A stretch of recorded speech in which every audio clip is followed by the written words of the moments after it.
when you go out into the bush, there's not really going to be a bear or a wolf or something like that. And I was naive. It was the middle of winter. I was told that everything hibernates, so I just went out by myself. And I remember I had my camera set up in front of me, and I looked to the left, and I looked back again, and I looked again, and I was like, oh, cool. There's a wolf about 100 meters that way. So me, being an idiot, I grabbed my phone, and I was like, look at this. There's a wolf over there. It's Q&A Fridays.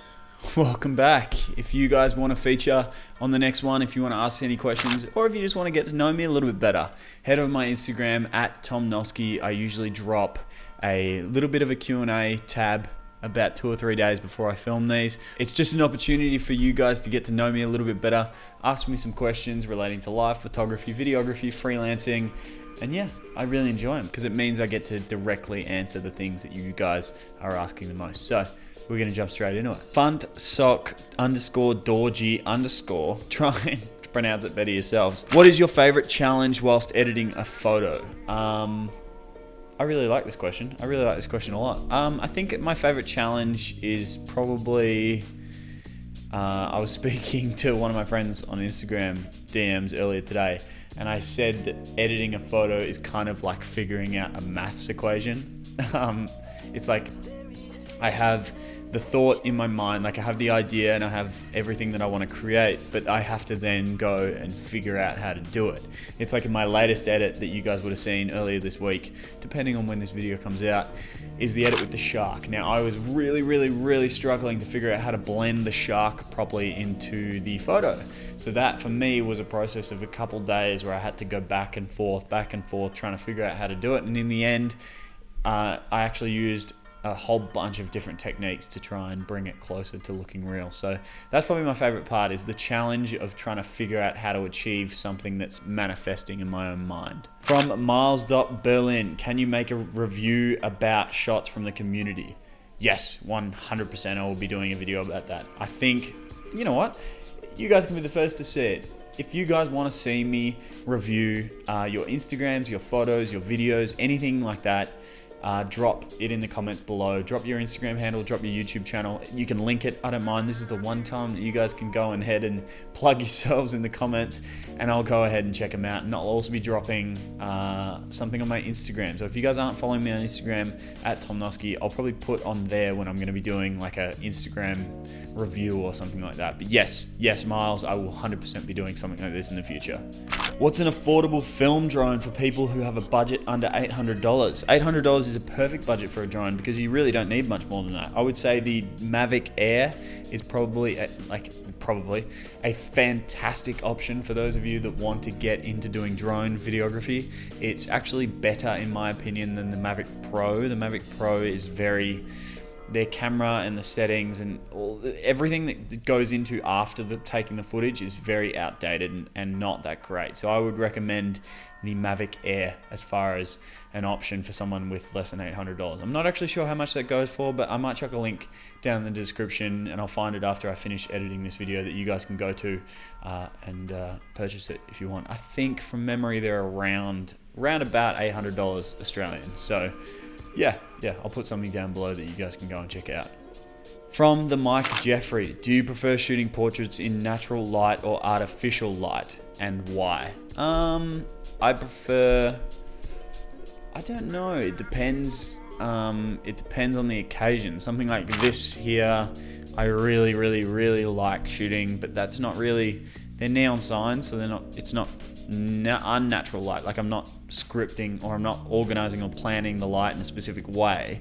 I haven't actually gotten that much experience. I've experienced with filming in unnatural light. I'm filming right now, but I've filmed with RGB lights and that sort of stuff, and it's really cool, the results you can get. But I actually haven't done any portraiture with unnatural light, so I'm gonna have to say natural lights, but I really do like filming in unnatural lights. I'm going to put 2 examples here. This is one of my favorite shots with unnatural lighting, and this is one of my favorite shots with natural lighting as far as portraiture goes. So which do you guys prefer? Leave them in the comments. From John Dean _, and he says, how much time do you spend creating content for work versus content for yourself, i.e. Insta and YouTube? I don't really split them like all in time wise. I sort of prioritize. So I actually, if I've got my list of things I need to do for the day, I actually include like Instagram and YouTube into that list, because I consider it not necessarily making me money right now, but it's something I want to be making money from in the future. So I actually include that on the list of things that I need to do for work. So it's not actually split. Like, I prioritize depending on what I need to do. Like right now it's almost 10 p.m. and I need to make this video because I'm driving to Sydney tomorrow, and tomorrow's gonna be Thursday. This video needs to be out Friday, so I need to have it, edited and done and whatnot. So that's technically my number one priority right now. There are things I need to be doing that are directly related to client work, but they don't need to be done right now. So I sort of prioritize depending on what I want to do, if that makes sense. What needs to be done, if that makes sense. I would say at the moment it's probably close to 50-50, but then again, I'm in when you're starting something out, and when you really starting your own business and starting your own thing and doing your own thing, it's going to require sacrifices.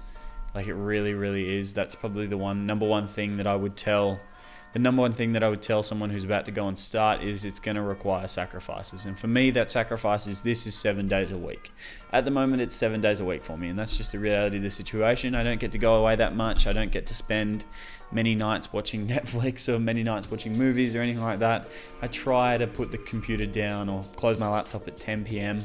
or 9 p.m. when I'm with my girlfriend, because I think that's the least that I can do for her. But she's away right now, so I'm going to be working until the early hours of the morning tonight. I think that's just a sacrifice that I'm willing to make right now. So splitting it 50-50 might not necessarily mean that I'm doing, the usual, 17 hours of YouTube and Instagram and 17 hours of full-time. It's probably closer to doing full-time for one, full-time for both. It's just a sacrifice at the moment. Obviously, let's break it down in a football game. If you guys have played Aussie rules, you've got 4 quarters, or any sport for that matter.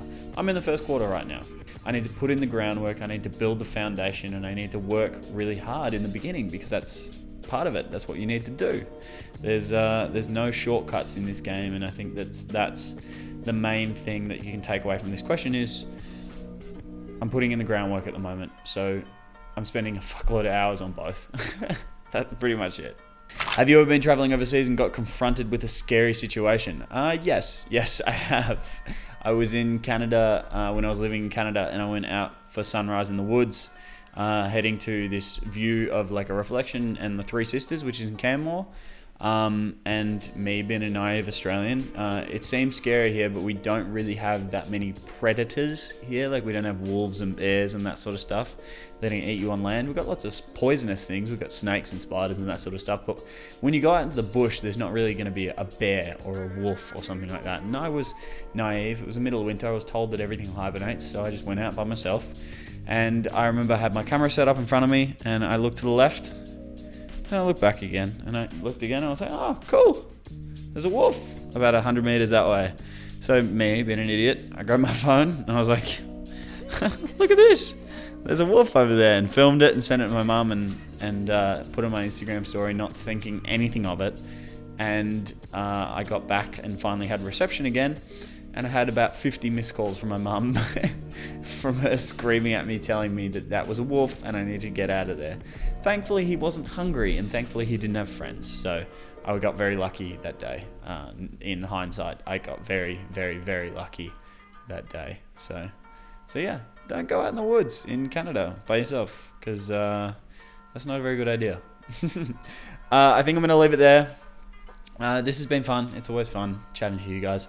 Like I said, this is just an opportunity for you guys to get to know me a little bit more outside of just what you see on Instagram. So if you want your question to be featured in the next episode of Q&A Fridays, send me a message, send me a video message, send me whatever, or just pay attention to my Instagram stories. I'm going to be throwing up a little bit of a Q&A box every week or so.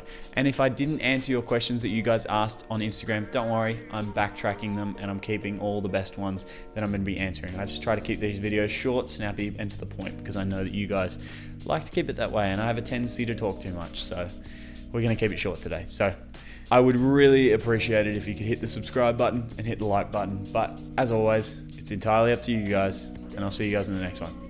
Peace. soon.